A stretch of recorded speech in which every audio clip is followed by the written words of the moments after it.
Friend, এটা আমার first blog আর আজকে আমি চলে যাচ্ছি মেলাঘর। তো বাকি রাস্তাতে কথা হবে, তোমরা দেখো।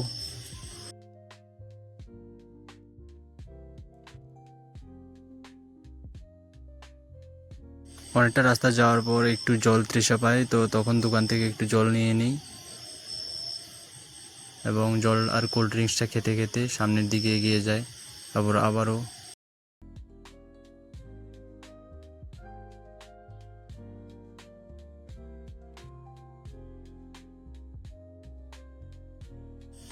কিছুটা দূর এগিয়ে আসার পর তখন একটা বাজার দেখতে পাই। এই বাজারটার নাম কি যদি কেউ জানো একটু কমেন্টে বলে দাও, আমার জানা নেই। এখান থেকে আর মাত্র 5 কিলোমিটার, তখনই আমরা মেলাঘর চলে আসলাম।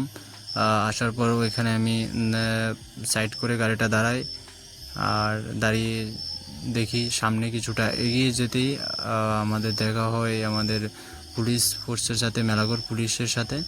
তো ওখান থেকে পার করে আমি সামনের দিকে চলে এগিয়ে আসলাম।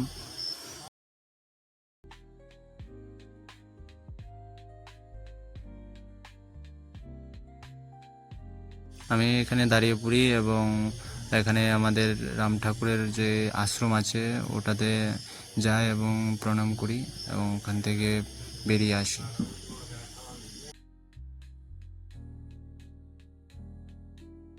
সারাদিনের পরিশ্রমের পর যে অ্যামাউন্টটা পেলাম, তো অ্যামাউন্টটা পাওয়ার পর আমি আবার এখান থেকে ব্যাক করে চলে আসি। ব্যাক করে চলে আসার পথেই দেখতে পাই এখানে পাগড়ি মাসির যে মন্দির আছে, ওটার সামনে দুটো মন্দির আছে। সামনের মন্দির দুটোতে গেলাম, একটা হলো কালী মন্দির আর একটা হলো মহাদেবের মন্দির। দুটোর মধ্যেই গেলাম, গিয়ে ওগুলোতে প্রণাম করলাম, মায়ের ঠাকুরের প্রণাম নিয়ে আশীর্বাদ নিয়ে ওখান থেকে বেরিয়ে আসলাম এবং পাগলি মাসির মন্দিরটাতে চলে যাই। এখানে দেখার পর আমি প্রত্যেক বছর চৈত্র মাসের 2 তারিখ থেকে এখানে 2 দিন যাবৎ মেলা চলে। সবশেষে আবারও বাড়ির উদ্দেশ্যে রওনা হই। আসার পথে আমি ফিউলটা নিয়ে নিলাম এবং পরের দিনের ট্রিপের জন্য ফিউলটা ফিল করে আমি চলে আসলাম।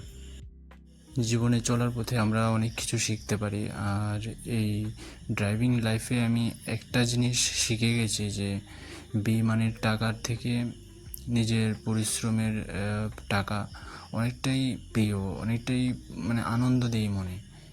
কি বলবো, খুশির একটা সীমা থাকে না যখন তুমি সারাদিন যে একটা পরিশ্রম, ওই পরিশ্রমটা একটা কম মনে হয়, যেন একটা সুখের শান্তি মনের মধ্যে চলে আসে।